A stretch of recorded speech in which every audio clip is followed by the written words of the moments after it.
Hey, welcome back, podcast friends. And in today's episode, I think I've been doing a lot of episodes all around food and all about health, but I've never actually broke down what exactly are we made out of? What are our bodies made out of? What do we need? What can our bodies make for itself? And what do we have to eat from the outside because our bodies can't make it? So today I'm just going to stick strictly to that.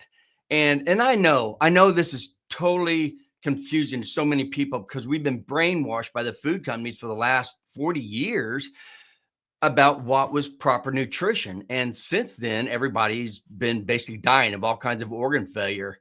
And we need to change this. We need to go back to what exactly are we eating? What do we eat?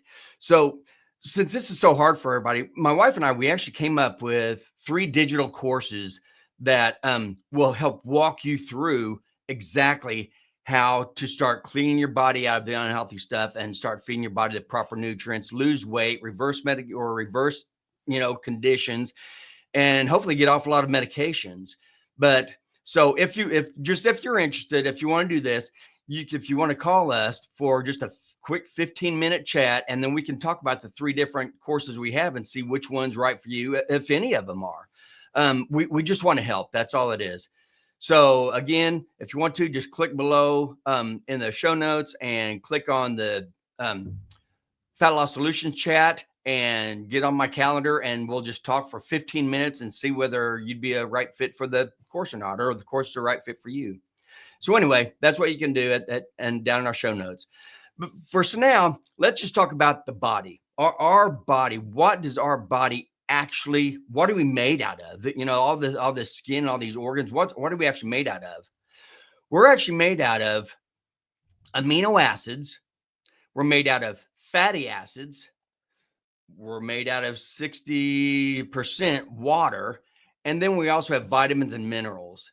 And with the amino acids, fatty acids, water, vitamins, minerals, and oxygen, all those things together help take care of the whole body from the grow, heal, thrive, and survive, getting rid of bad molecules and making new ones, and the chemical reactions go on, and all the stuff that goes on. Those are mainly what we need. Now, even though water's in there, I've done a whole podcast on water, so I won't be talking about water today. So that takes us down to just the vitamins. So we have the amino acids, fatty acids, vitamins, and minerals. So where do we get these? Where do we get our amino acids and fatty acids? Well, first, there are macronutrients and micronutrients. Okay. And the only difference between macronutrient and micronutrient is how much. You weigh macronutrients in grams, like grams of protein or grams of fat or grams of carbohydrates.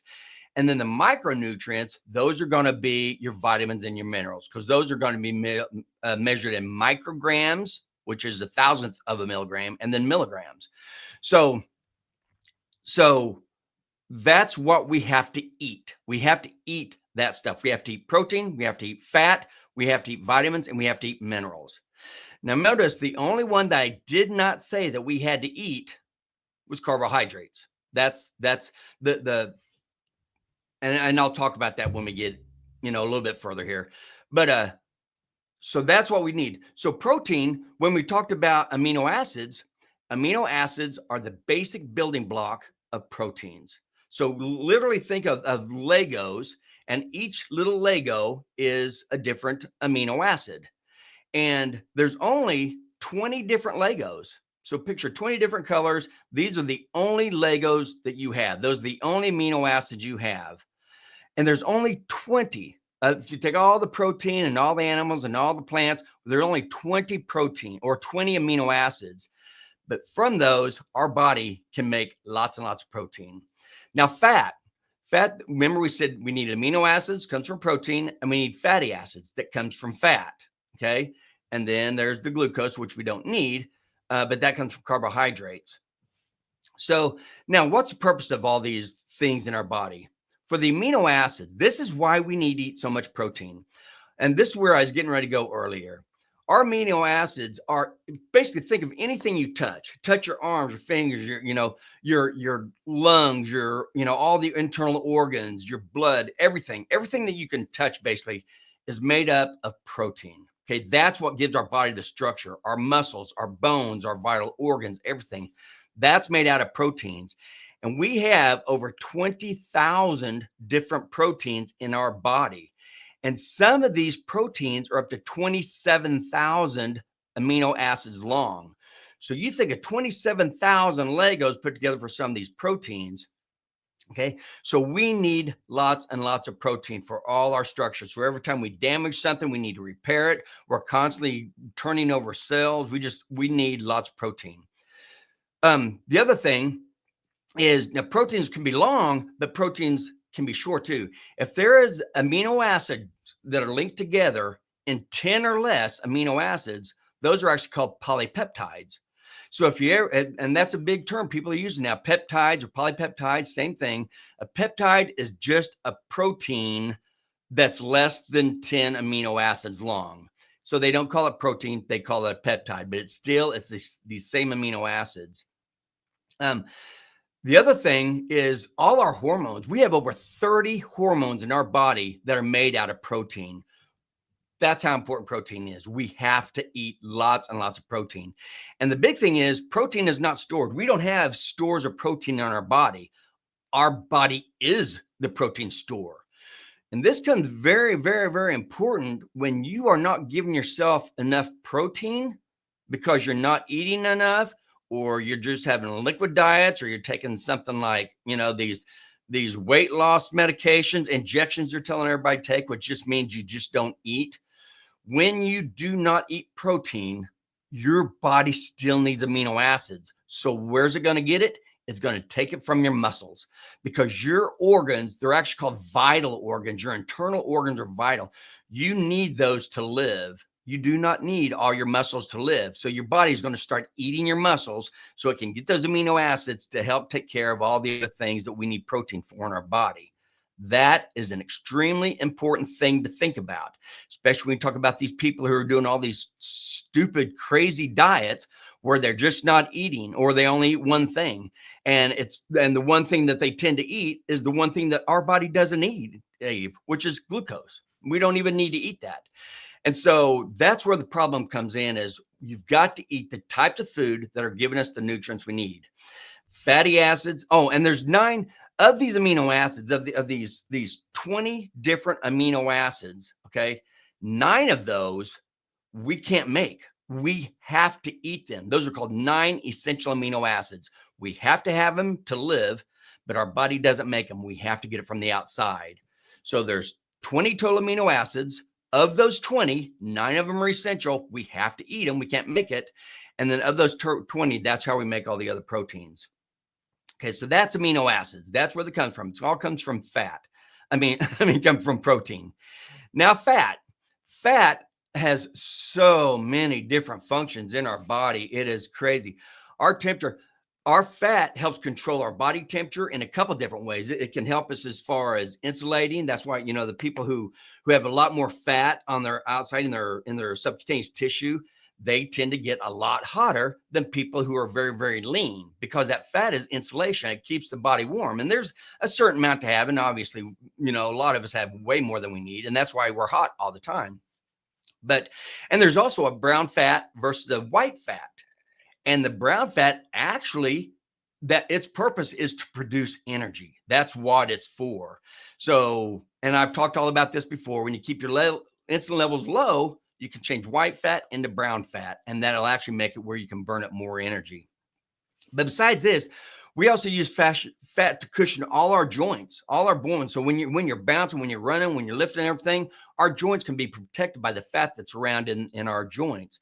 Fat is also wonderful. Like I said, it protects our organs. We actually have a fatty sheath called the omentum, greater omentum, that lays over our organs. Now, there's a lot of other functions. That's actually part of our inflammatory, it carries a lot of white blood cells, and it takes care of a lot of our infections, but it also protects our organs. So we need fat all over to protect our organs. We need fat. A lot of fat, LDLs, high LDLs actually have so many good effects. They're cardioprotective. High LDLs are actually good. They're cardioprotective. They actually have antibiotic effects. There's a lot of good things that happen with fat. And LDL isn't a fat. That so I don't want to confuse you. LDL is just I call it a fat mobile. It's a protein. It's triglycerides. It's cholesterol. It's all together. So I didn't want that to confuse you.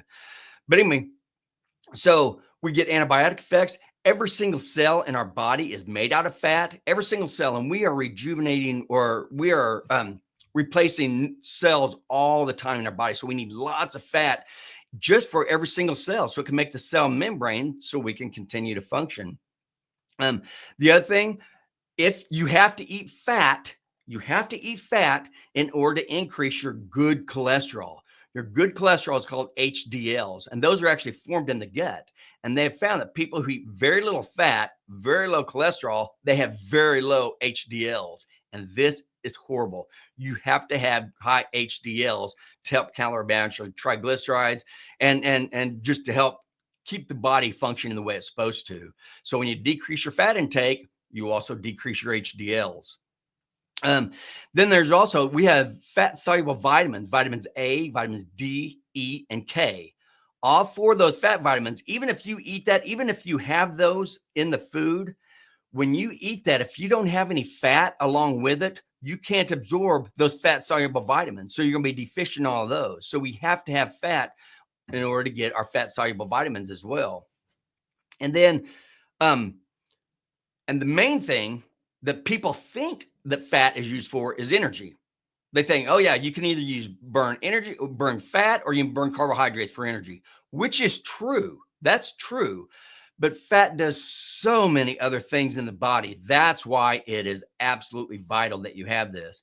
And just like I said, there are 9 essential amino acids with the proteins, okay, with the amino acids. There's 2 essential fatty acids. And again, fatty acids are the basic building block of fat. So when you eat fat, our body breaks it down to fatty acids. And then with those fatty acids, we have 2 essential ones. We have omega-3 and omega-6.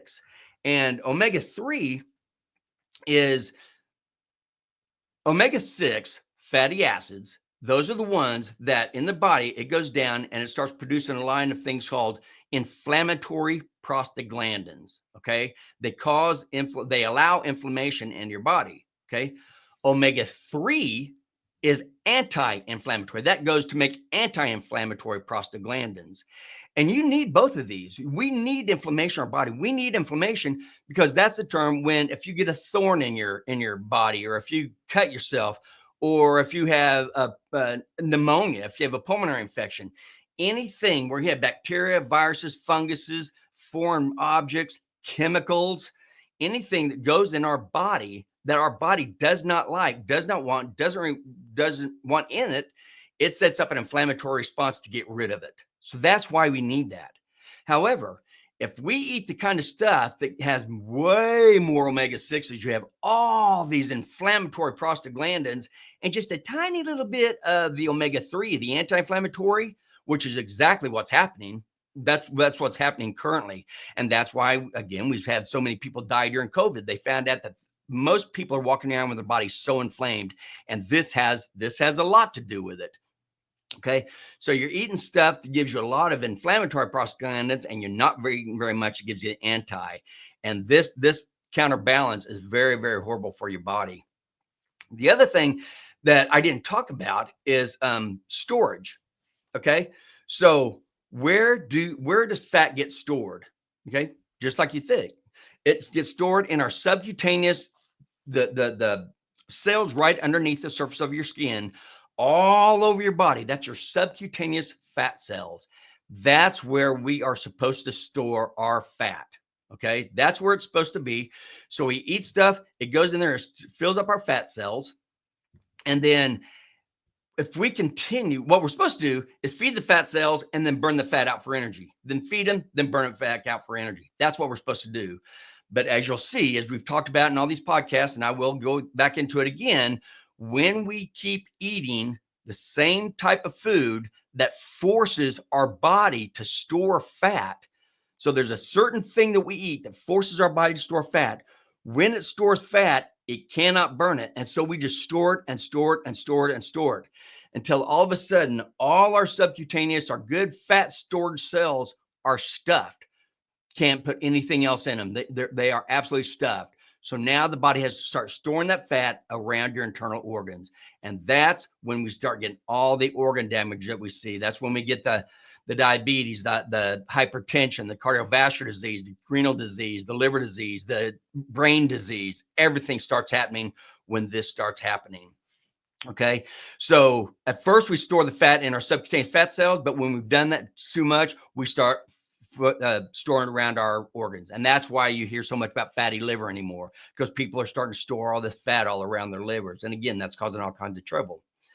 Okay, so we talked about amino acids. Those are the basic building blocks, come from protein, all the things, structure for our body. Talk about fatty acids. That comes from eating fat. All the things that's good for our joints, cushions, hormones. Oh, yeah, our hormones. I didn't even talk about the hormones with fat. So that's another thing. All our estrogen, testosterone, cortisol, vitamin D, all these are also made of fat. So we need our hormones as well. That's another reason we need fat. Now let's go to glucose. Okay, glucose, like I said up at the very beginning, remember what I said, what our bodies are made of? They're made out of amino acids and they're made out of fatty acids.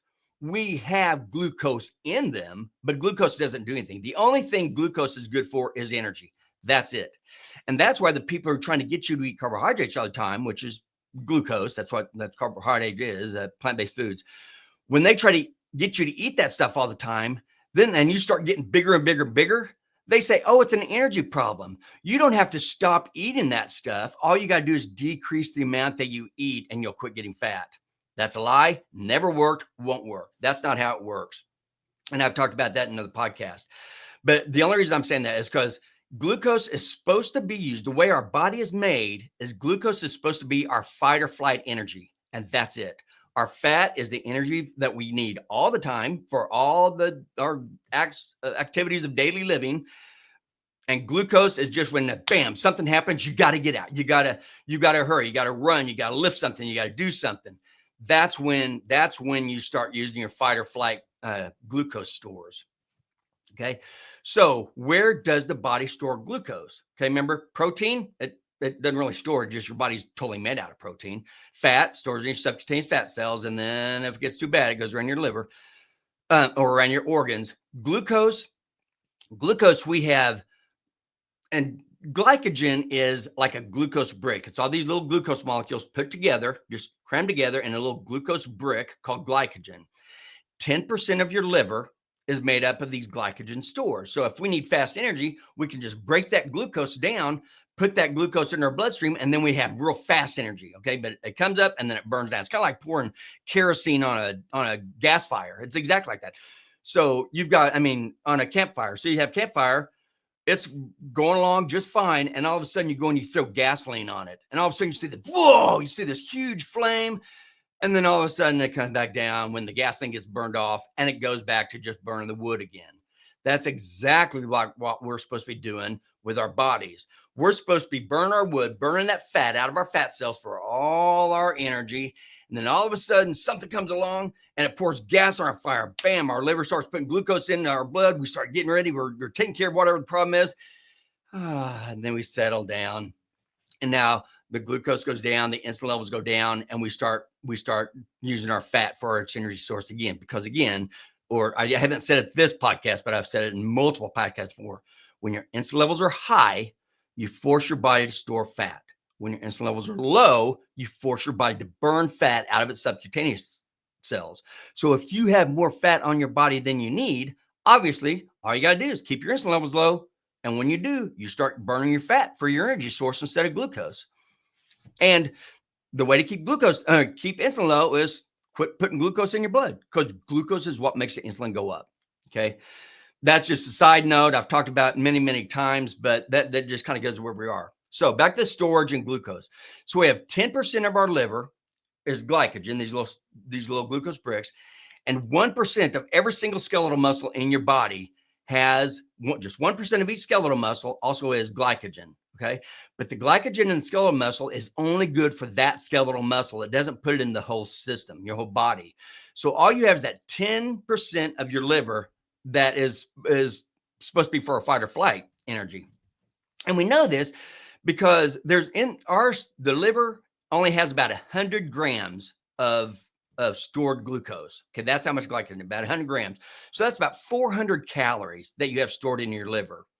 In your muscle, if you take that 1% of each little skeletal muscle, and again, this is going to vary depending on how, if you're a muscle bound person or if you're just a little thin person, there's going to be differences, but not that much. So in your muscles, you have about 500 grams of energy, which is since this is carbohydrates, since this is glucose, that 500 grams equals to about 2,000 calories. Okay, so we have 2,000 calories stored in our muscles that can only be used in the muscles, 400 grams in our liver. Okay, stores that. When you look at our blood, if you took all the blood out of your body, centrifuge it down, got all the glucose out of the blood, the only amount of glucose you have in there is equal to 1 teaspoon of glucose. 1 teaspoon of glucose. Okay, that's all.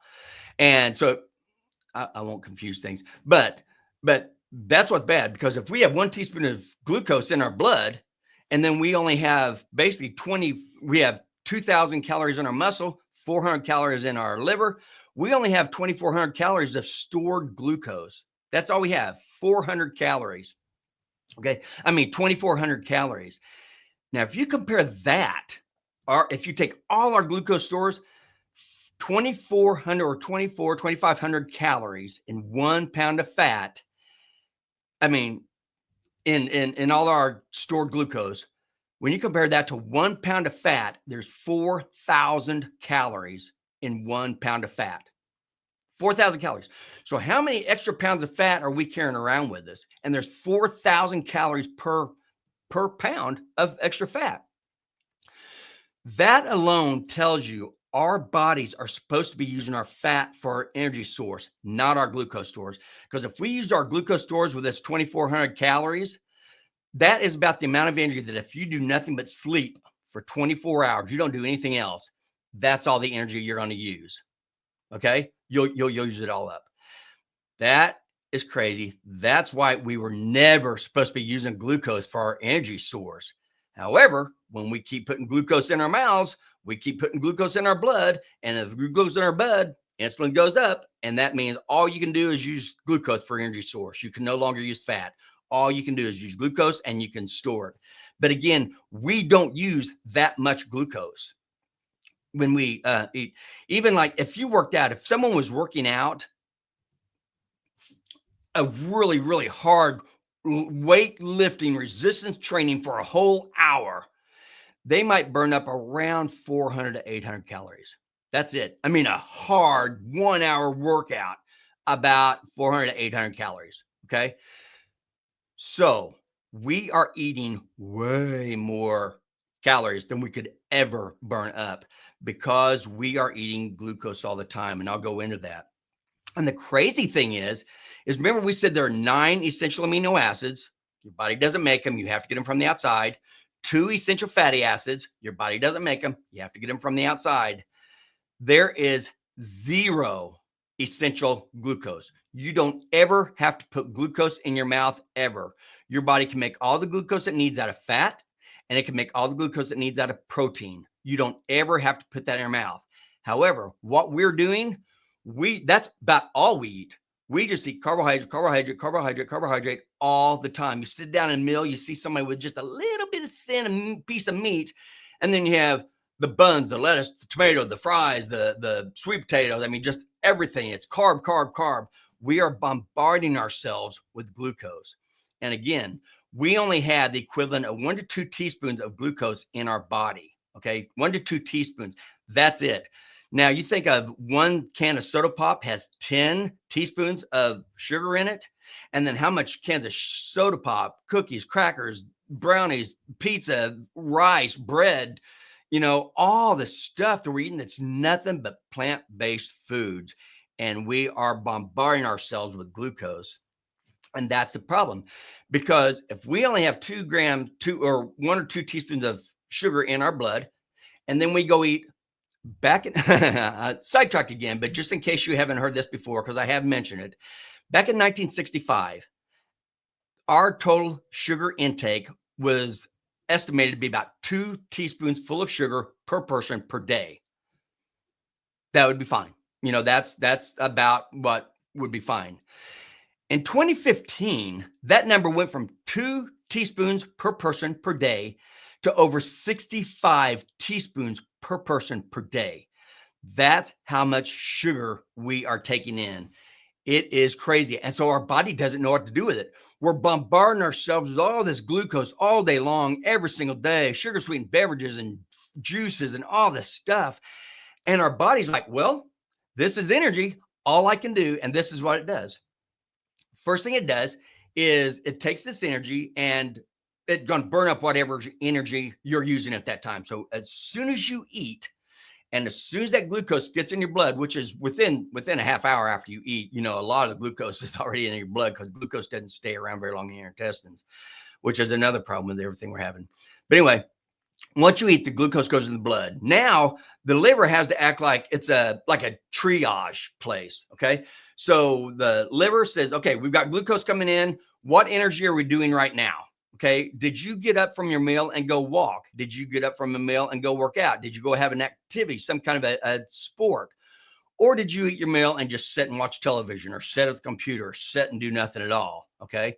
That's the deal. So once you eat, if you walk right after you eat, you could burn some of that glucose out of your blood. And that's a very, very good thing for people to do, especially if you're diabetic. Walk after you eat.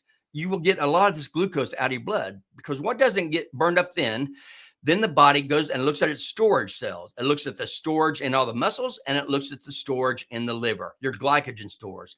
If they are depleted in any way, then they take some of that glucose and fill those back up. But remember, that's not a lot of glucose either. Okay. When it gets over 100 milligrams per deciliter, it will naturally spill over into your urine so you can pee it out. And that's how we used to diagnose diabetes, is by the sweet taste of the urine. And they actually did taste the urine. So they actually tasted the urine. They knew it was sweet. So they knew that it's above 180 milligrams per deciliter, and it was causing it to, and that's an A1C of about 8. Okay. Just so you know. So our bodies already know that eight's really about the limit, and A1C of 8's about the limit that you need. That's after that, it's going to be spilling over.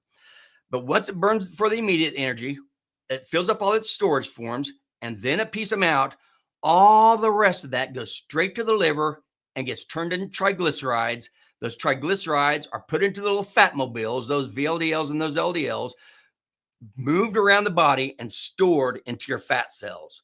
So all this glucose that you're eating, all these plants that you're eating, okay, all of this comes, or all of this increase your insulin, all of this is getting stored straight as fat in your fat cells at first, and then it starts getting stored around your organs, your vital organs. So I just wanted you to understand how all that worked. So what was supposed to happen? Now we've got rid of water. We won't talk about that. Protein, we already know how much protein is. So now it goes down to the 2 energy sources, fat and carbohydrates. Okay. So what you're supposed to have, it's called metabolic flexibility. It means you have all this fat stored in your subcutaneous fat cells, little bit of glucose stored in your liver, and you're supposed to be able to go through the day, burn the fat out of your fat cells, use that for all your energy. It's a much cleaner burn. Fat burns so well. Every single cell knows how to burn fat. It's the way God made our bodies. I mean, fat burns wonderfully.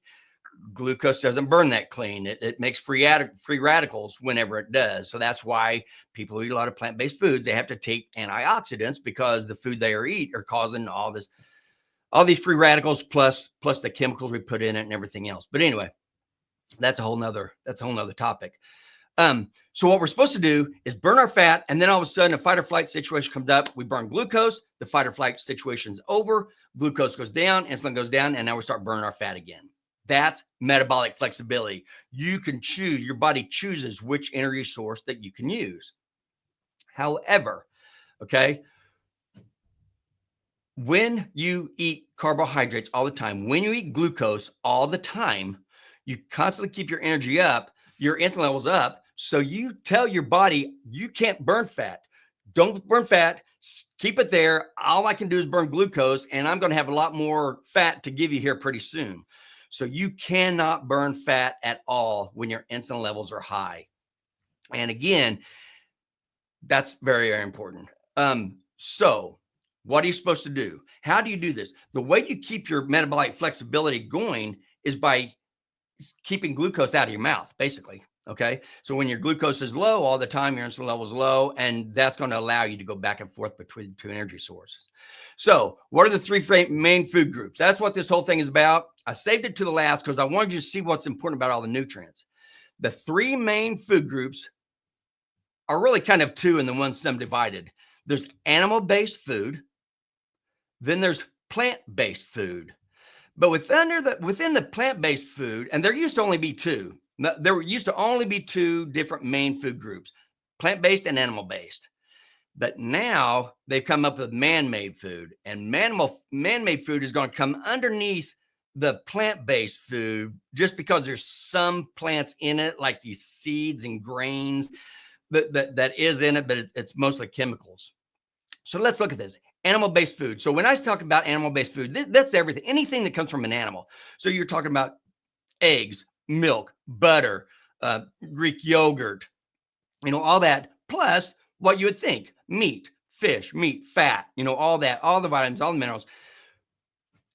When you eat, picture a big ribeye, big fatty ribeye in front of you. So that ribeye, everything you touch is structure. That's protein. So that is a lot of protein that you're getting in there.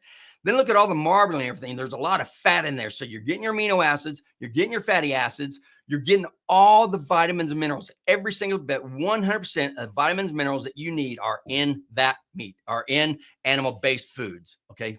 Just so you know, 100% is in there. You don't need to eat anything else. Okay. Now, and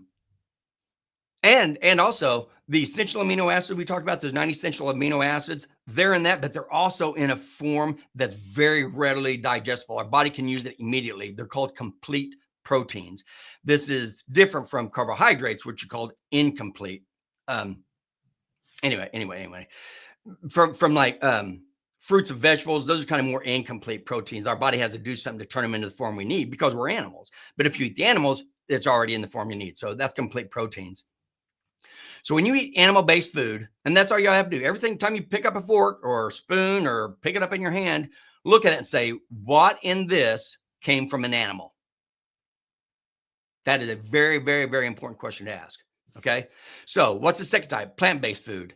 And I'm not against plants. I am all for God-made food, which is real fruits, real vegetables.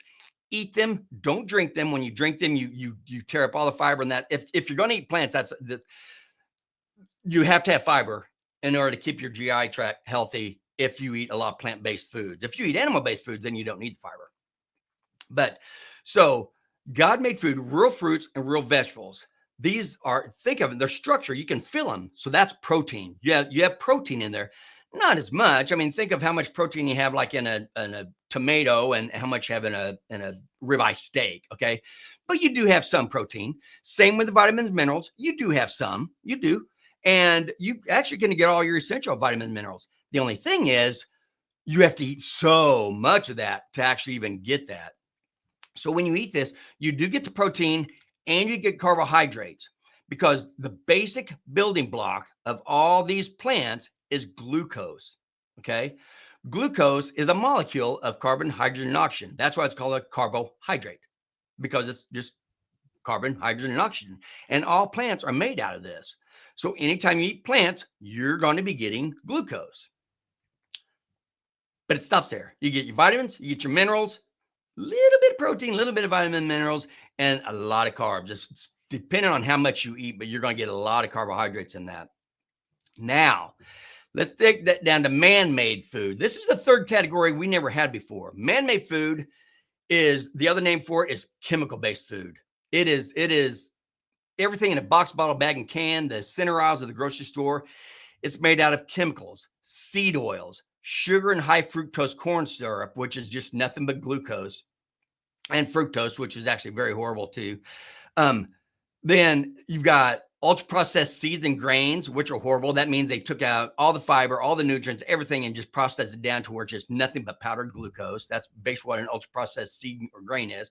Then they had herbicides, pesticides, insecticides, and fungicides. They put that all over the crops that they used. And the only crops they use is wheat, soy, and corn. Those are the three main crops that our government gives the money to and that all our food companies use. which is why that's what the food companies use. So that's what our government gives money to, is all this plant-based food, which is actually killing us. And that's why Robert Kennedy is trying to take care of that right now. Besides that, then besides all those chemicals, now they put in all their artificial flavors, artificial colors, artificial sweeteners. I mean, the list goes on and on. It's nothing but chemicals.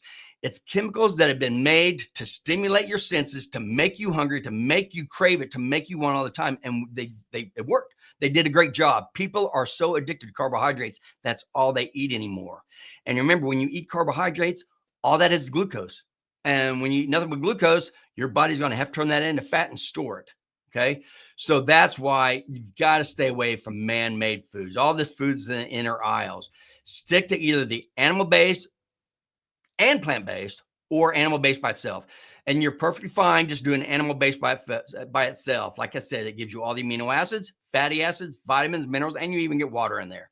So plant-based foods, eating meat gives you all the nutrients you need. Eating plant-based food, if you're going to be a vegetarian or something where that's all you eat is plants, you're going to have to supplement. You're not going to get very much of your essential fatty acids. You're not going to get your essential amino acids either. You're going to have to supplement to get and this is just your essential amino acids.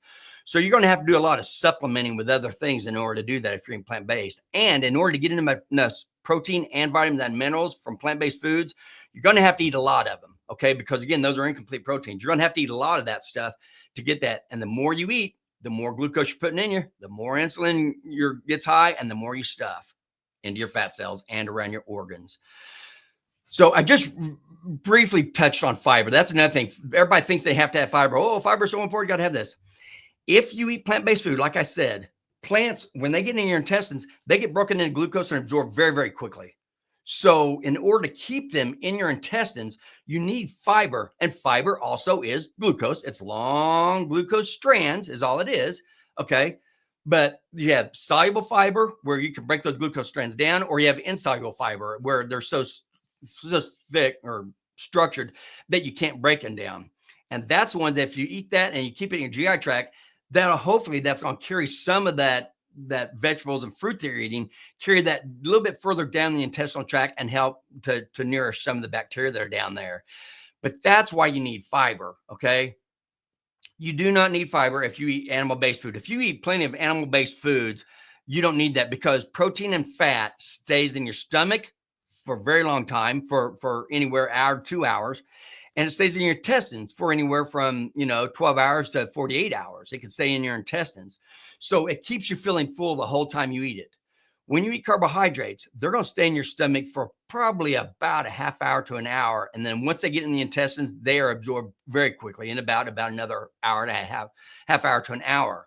So plant-based food, glucose does not stay in your intestines very long. That's why you need fiber. If you don't eat all that glucose, you're not eating all those, and you have mainly animal-based food, you're getting all the nutrients you need. And I'm not promoting carnivore. I'm not saying that. I'm just saying real food, single ingredient. You don't need a label. Talk about all the chemicals that are on it. You don't get a label on meat. You don't get a label on fruit. You don't get a label on vegetables, because it's real whole food. And that's what you need to eat. Stay away from man-made food and decrease the amount of plant-based food, because it's still glucose.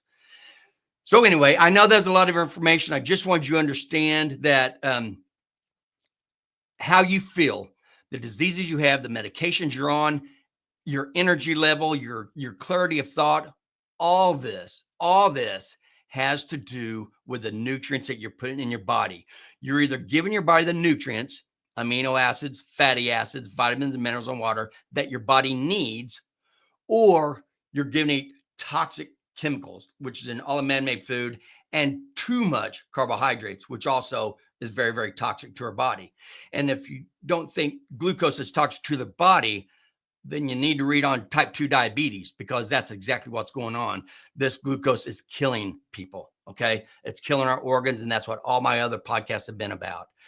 So anyway, I know this is confusing, but I do think it's very important. I want to make sure you understood that.